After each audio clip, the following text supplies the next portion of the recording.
गणेशपुराणं क्रीडाखण्ड 53तमोऽध्यायः। काशीराजेन स्वानन्दप्राप्तिः।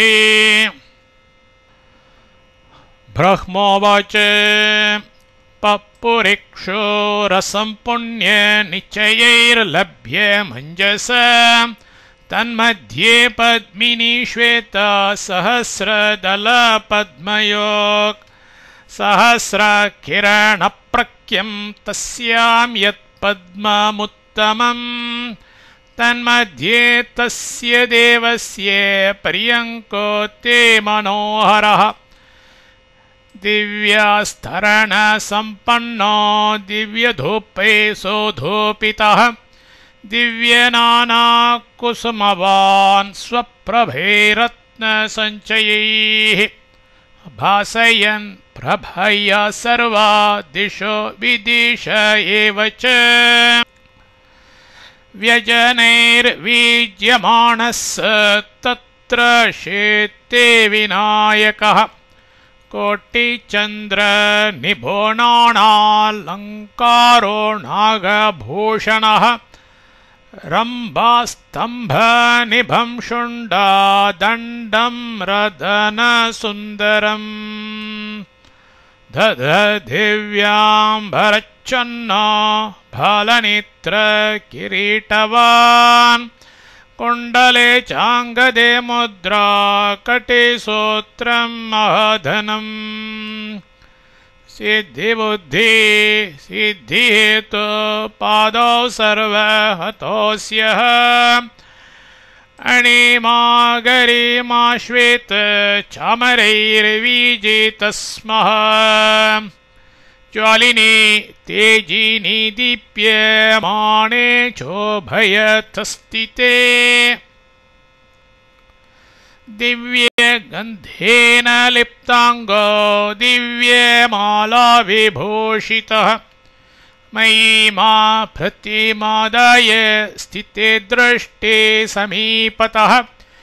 जवं गण्डूषपात्रं च छत्रं काञ्चनरत्नयोक्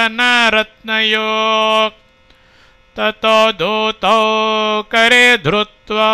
तं नृपं पुरतो स्नतो ईक्षेते वागवसरं ततो देवोऽन्वबुध्यत तौ दूतावोचतुर्देवं आनीतोऽयं तवाज्ञया प्रणम्य च स्थितौ दूरं तदाज्ञापेक्षकाबुभो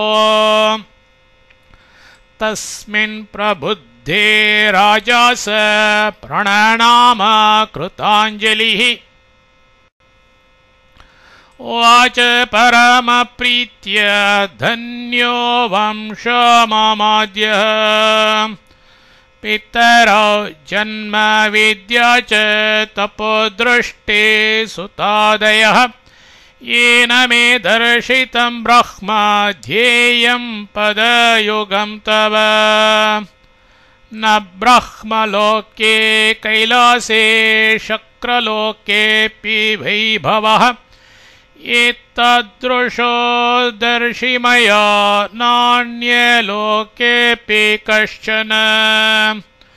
दूतावोच आस्यतां स ततस्तौ च निषेधतुः ततो पश्येद् बालरूपं द्विभुजं स विनायकम् येन तौ निहतौ दैत्यो देवान्तक नरान्तका अतिघोरं कोमलाङ्गे हिमकर्पूरसन्निभं न शशाक तदा वक्तुं बाष्परुद्धं महागलः आनन्दश्रुणदीपुरैरासिंश्चस्तत्पदद्वयम् विज्ञाय तन्महाभक्ति मुत्ताप्यालिङ्ग्य विघ्नराट् मूर्ध्न्याघ्रातश्च पितृ मूर्ध्न्याघ्रातश्च पितृवद् बहुकालगतः सुतः देवोऽपि बाष्पकण्ठोऽभूत् उभौ रोमाञ्च संयुता उभौ सुखाब्धि सम्मग्नो देहातीतो यथा मुनि उवाच वचनं पश्चात् बालरूपी विनायकः त्वद्गृहेनेकधा तत् क्रीडता यत्कृतं मया तत्क्षान्तं ये त्वया सर्वं शुभं वा यदि वा शुभं नियता बहवो दैत्या धराभारश्च संहृतः पालिता साधुलोकाश्च स्थापिता धर्मसेतवः तवाज्ञया पुनर्यातः कश्यपं सृष्टिकारकम्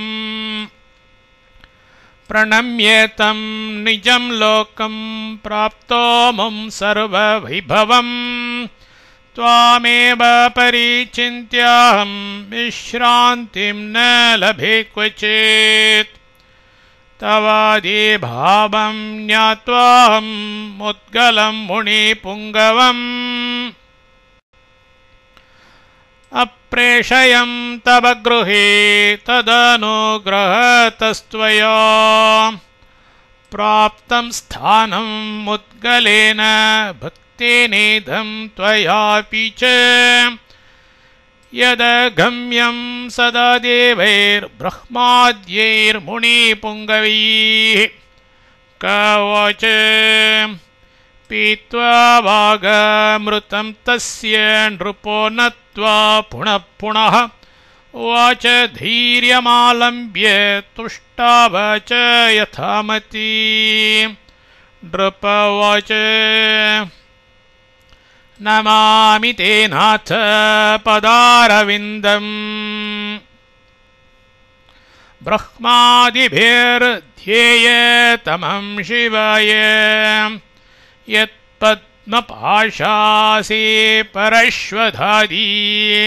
चिह्नितं विघ्नहरं निजानां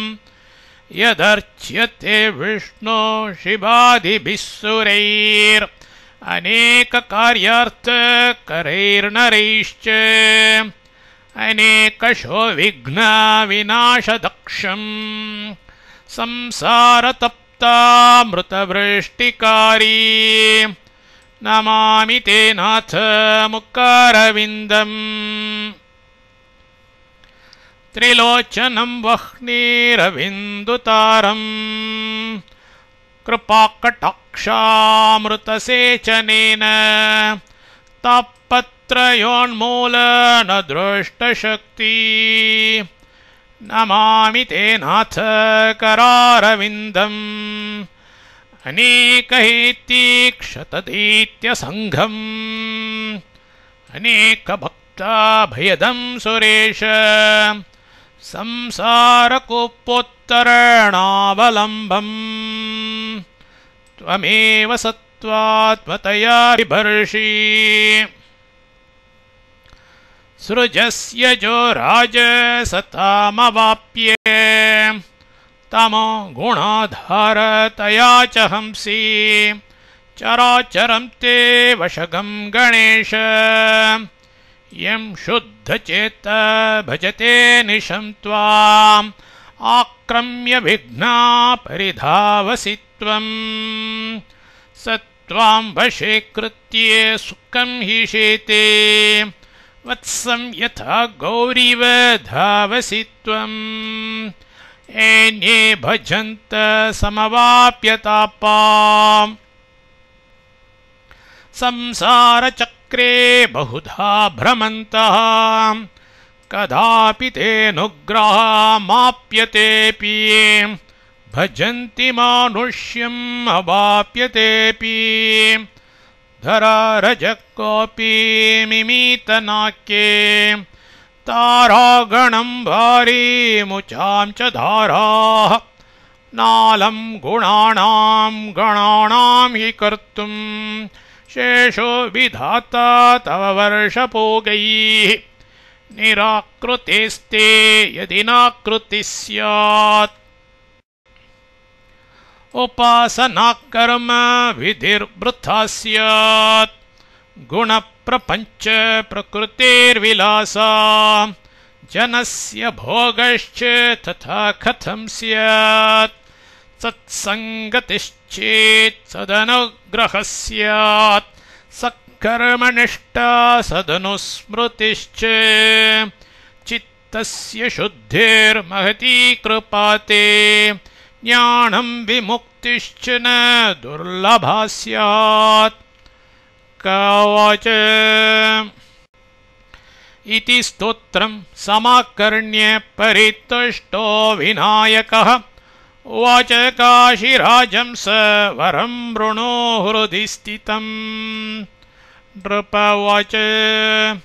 जातं वरस्य कृत्यं मे यत्राहं हि समागतः इतः पुनर्जन्म मृते न स्यात् तां तद्विधीयताम् कवच स्तोत्रेण प्रीतस्तं प्राह तथेति दिव्यधीनं स्थापयामास निकटे कल्पकोटियुगावधि मुने स्तोत्रं मया तस्मात् प्राप्तं तस्य प्रसादतः नारदाय मया प्रोक्तं नारदो गौतमाय च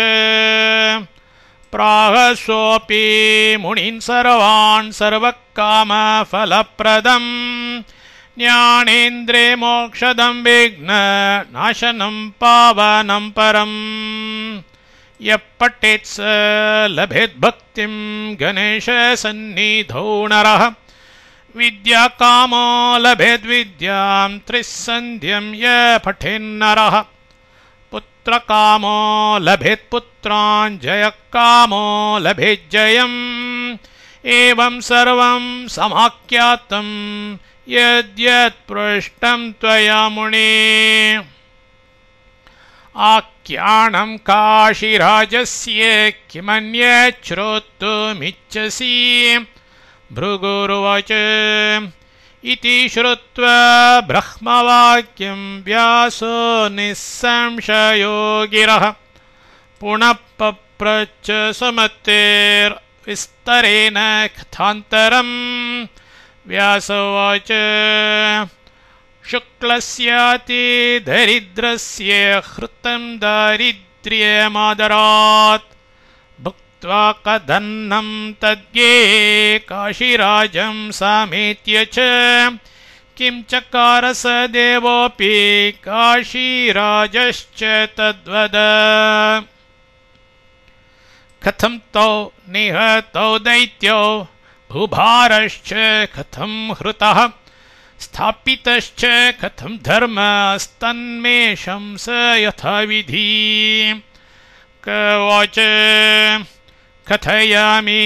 समासेन चरितं बालरूपिणः हृत्वा शुक्लस्य दारिद्र्यं यद्यत्तेन कृतं मुने हृत्वा शुक्लस्य दारिद्र्यं यद्यत्तेन कृतं मुने इति श्रीगणेशपुराणे क्रीडाखण्डे राज्ञस्यानन्दप्राप्तिवर्णनं नाम 53तमोऽध्यायः।